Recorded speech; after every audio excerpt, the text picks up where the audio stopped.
십자가의 도가 멸망하는 자들에게는 미련한 것이요 구원을 받는 우리에게는 하나님의 능력이라. 기록된 바 내가 지혜 있는 자들의 지혜를 멸하고 총명한 자들의 총명을 폐하리라 하였으니 지혜 있는 자가 어디 있느냐? 선비가 어디 있느냐? 이 세대의 변론가가 어디 있느냐? 하나님께서 이 세상의 지혜를 미련하게 하신 것이 아니냐? 하나님의 지혜에 있어서는 이 세상이 자기 지혜로 하나님을 알지 못하므로 하나님께서 전도에 미련한 것으로 믿는 자들을 구원하시기를 기뻐하셨도다. 유대인은 표적을 구하고 헬라인은 지혜를 찾으나 우리는 십자가에 못 박힌 그리스도를 전하니 유대인에게는 거리끼는 것이요 이방인에게는 미련한 것이로되 오직 부르심을 받은 자들에게는 유대인이나 헬라인이나 그리스도는 하나님의 능력이요 하나님의 지혜니라. 하나님의 어리석음이 사람보다 지혜롭고 하나님의 약하심이 사람보다 강하니라. 형제들아, 너희를 부르심을 보라. 육체를 따라 지혜로운 자가 많지 아니하며 능한 자가 많지 아니하며 문벌 좋은 자가 많지 아니하도다. 그러나 하나님께서 세상의 미련한 것들을 택하사 지혜 있는 자들을 부끄럽게 하려 하시고 세상의 약한 것들을 택하사 강한 것들을 부끄럽게 하려 하시며 하나님께서 세상의 천한 것들과 멸시받는 것들과 없는 것들을 택하사 있는 것들을 폐하려 하시나니 이는 아무 육체도 하나님 앞에서 자랑하지 못하게 하려 하심이라. 너희는 하나님으로부터 나서 그리스도 예수 안에 있고 예수는 하나님으로부터 나와서 우리에게 지혜와 의로움과 거룩함과 구원함이 되셨으니 기록된 바 자랑하는 자는 주 안에서 자랑하라 함과 같게 하려 함이라. 할렐루야. 네, 이른 새벽 우리 주님 전에 오신 믿음의 성도님들 환영하고 축복합니다. 고린도 교회는 사도 바울이 제3차 전도 여행 중에서 고린도 교회에 보내는 편지의 내용입니다.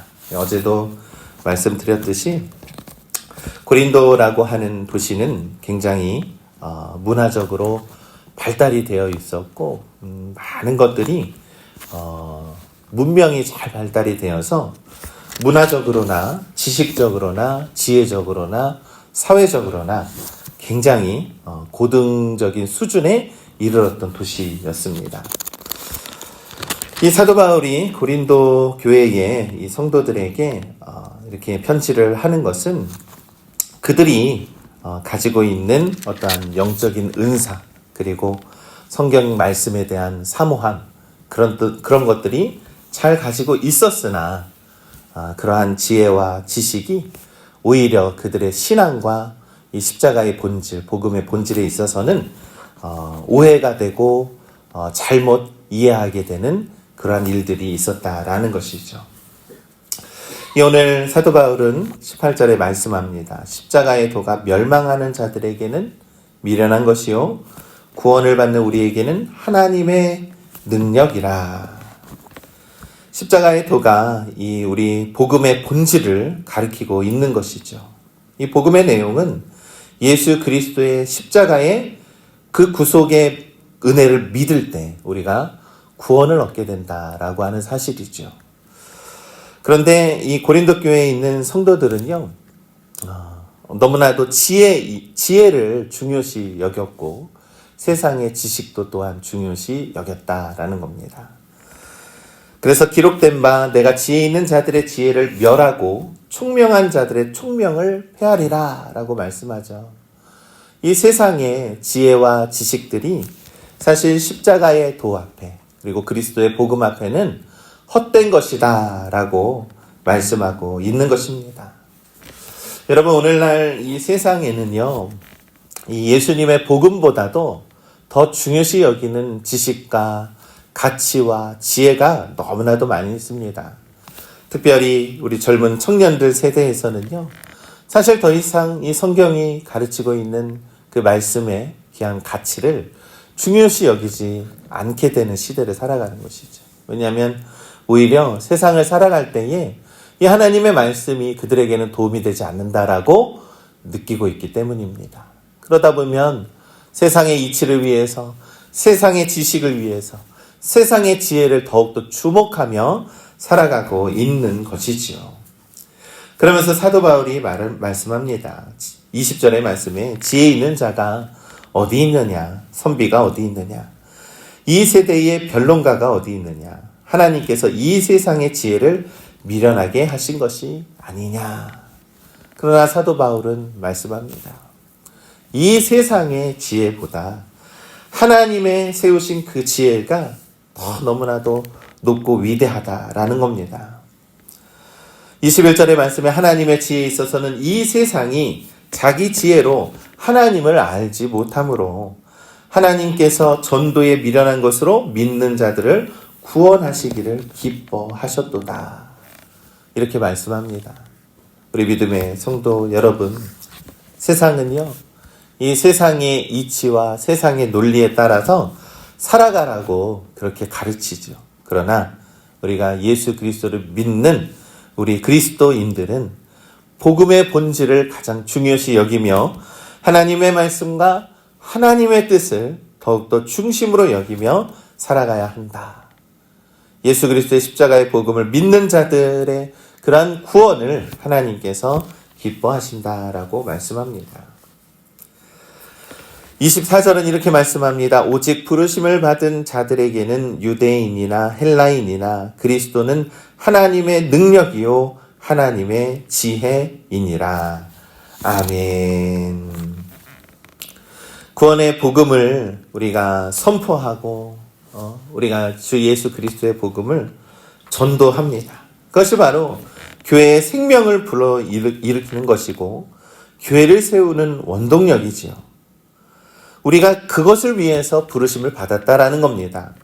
우리가 사도행전에 우리가 늘 말씀하는 것처럼 우리가 주 예수 그리스도의 증인으로 부르심을 받았다라는 것이죠.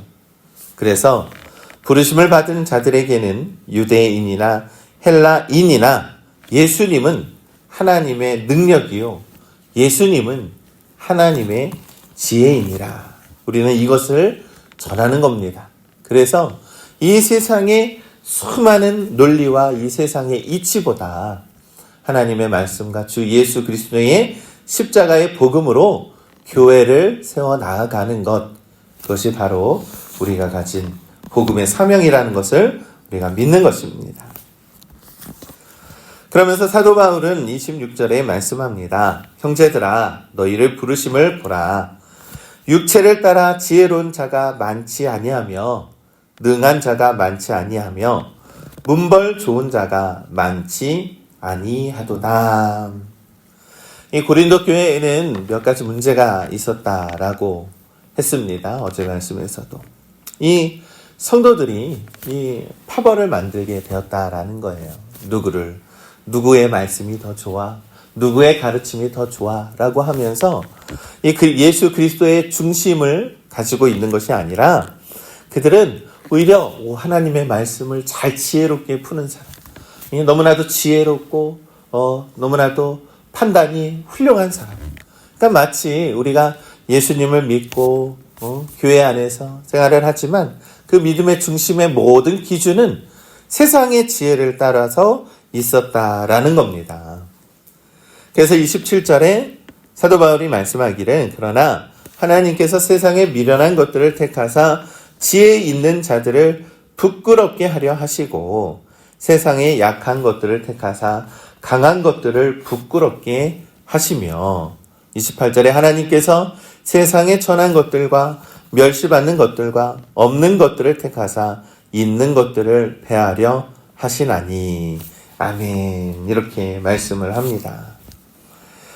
하나님께서는 이 세상에 미련한 것들을 택하사 지혜 있는 자들을 부끄럽게 하신다라고 말씀하시죠. 여러분, 이 세상에는요, 많은 지혜를 가지고 있는 사람들이 성공한다라고 합니다. 그러나 하나님의 방법은 그것이 아닙니다. 오히려 지혜 있는 자들을 부끄럽게 하고 이 세상에는 권력과 힘을 가진 자들이 이 세상을 더 잘 사는 것처럼 보이지만 하나님은 세상에 약한 것들을 택하사 강한 것들을 부끄럽게 하신다라고 말씀합니다. 하나님은요, 이 세상의 이치와 너무나도 반대되는 참된 복음의 삶을 우리에게 가르쳐주고 있는 것이죠. 우리는 비록 약하고 보잘것없다라고 생각하지만 주 예수 그리스도의 십자가의 복음을 믿는 우리들은 하나님께서 우리를 부르시고 하나님께서 우리를 택하셔서 이 세상의 강한 것들로 하여금 우리를 더욱더 드러내게 하신다. 그래서 오히려 그 강한 것들을 부끄럽게 하신다라는 겁니다. 여러분, 이 말씀은요, 아무리 이 세상에서 모든 것들을 다 누리면서 세상 속에서 너무나도 어리석게 살아가는 사람들에게 우리는 예수님을 믿는 믿음 안에서 이 세상에서 오히려 더 공의롭고 오히려 더 바르고 오히려 더 행복하게 살아갈 때에 그들은 우리의 모습을 통하여서 부끄럽게 된다라고 하는 사실을 우리가 믿습니다. 사랑하는 우리 믿음의 성도 여러분, 우리가 세상의 것을 부러워하거나 열등하지 마십시오. 하나님께서는요, 우리들에게 그보다 더 크고 놀랍고 크신 은혜를 우리에게 허락해 주셨습니다. 그것이 바로 예수 그리스도의 그 복음의 은혜인 줄 믿습니다. 우리가 이 세상을 살아갈 때 예수 그리스도가 전부인 삶을 살아가시기를 간절히 소망합니다.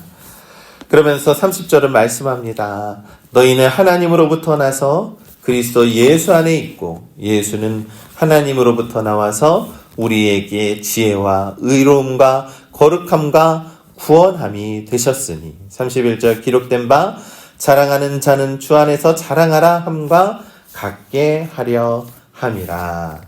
아멘. 그렇습니다. 하나님께서는요, 우리를 예수 그리스도 안에 살게 했다라는 거예요. 우리가 예수 그리스도 안에 살아갈 때 하나님께서는요, 우리에게 지혜와 의로움과 거룩함과 구원함이 우리에게 되셨다라는 겁니다. 그래서 우리가 자랑하는 자는 어디 안에서요? 주 예수 그리스도 안에서 자랑하라 함과 같게 하려 함이라.